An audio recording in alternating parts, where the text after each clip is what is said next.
Bien-aimés dans le Seigneur, bonjour. Nous sommes tous en joie lorsque nous abordons cette 336e activité qui a pour terme Jésus a prié pour nous et qui est tiré du livre du prophète Ésaïe, chapitre 44, versets 1 à 8, et de l'évangile de Jésus-Christ selon Jean, chapitre 17, versets 20 à 26. Oui, Jésus a prié pour nous et il continue toujours de prier pour nous. Il est toujours avec nous et il ne nous a jamais délaissés, sinon on n'en serait pas là, bien-aimés dans le Seigneur. Ce thème, l'explication te sera donnée et après, le commentaire puis le cantique pour mettre fin à cette activité. Eh bien, Jésus a prié pour nous. Bien-aimés, le Seigneur a prié pour nous, ses disciples, avant de quitter ce monde, parce que c'est une gloire pour lui d'avoir de pareils témoins dans ce monde comme résultat de sa venue, puisque le monde a méprisé ce qui leur était apporté. Le Seigneur n'a plus rien à faire avec celui-ci et ne fait pas de demande pour lui. Moi, je fais des demandes pour eux, dit-il. Je ne fais pas de demande pour le monde, mais pour ceux que tu m'as donnés, parce qu'ils sont à toi. Et tout ce qui est à moi est à toi. Et ce qui est à toi est à moi. Et je suis glorifié en eux. Jean, chapitre 17, versets 9 et 10. Dans sa prière bien-aimée, le Seigneur fait des demandes pour les siens. Il donne à son Père les deux raisons pour lesquelles la demande est faite. Ils sont au Père et le Fils est glorifié en eux. Le Père et le Fils ont intérêt à ce que les disciples soient gardés, car ce qui est au Père est au Fils et ce qui est au Fils est au Père. Si les disciples sont gardés, le Seigneur sera glorifié en eux. Le Père le fera, car il tient à la gloire de son Fils. En conséquence, tous ses disciples devaient reproduire les traits de sa vie parfaite dans ce monde. Il est important de savoir que nous sommes tous les objets des soins du Père afin que nous glorifions le Fils par une marche conforme à la sienne. Le Seigneur nous laisse dans ce monde pour sa gloire. Laissons-nous former pour cela par l'action de sa parole. Christ ne peut être glorifié par nul autre que par ceux auxquels il a révélé le Père.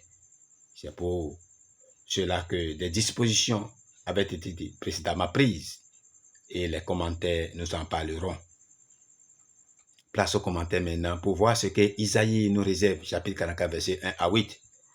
Dans ce chapitre, l'Éternel avait déjà formé et séparé ce peuple pour lui. Chapitre 43, verset 21, 44, verset 2. Ils étaient à lui et lui à eux, verset 5. L'Éternel s'adresse à Israël comme serviteur. Il peut être reconnu tel en vertu de la rédemption, après avoir été totalement éloigné de Dieu et placé sous le jugement à cause de son infidélité. Bien plus, il est identifié aux yeux de Dieu avec Christ, le vrai serviteur. Il est dit de Christ au chapitre 42, verset 1, « Je mettrai mon esprit sur lui et mon élu, puis mon serviteur que j'ai choisi. » Chapitre 43, verset 10.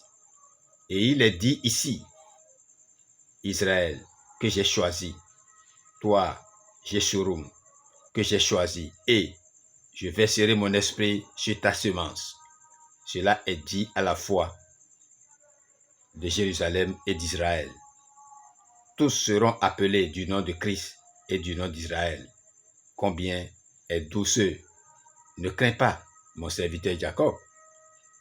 L'Éternel Christ, roi d'Israël, son Rédempteur, revendique de nouveau son titre, comme il revendique toute science et toute puissance vis-à-vis des idoles. Il déclare aux oreilles d'Israël de venir son témoin. Y a-t-il un Dieu hors moi?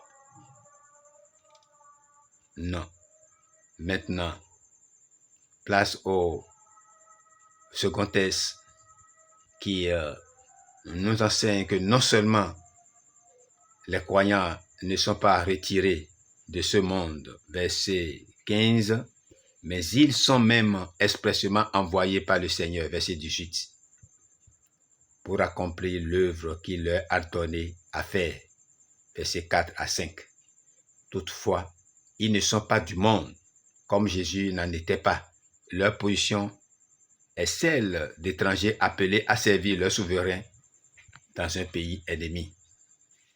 Mais ce chapitre incomparable nous apprend que, loin d'être oubliés ici-bas, les croyants sont portés au trône de la grâce par un grand souverain sacrificateur.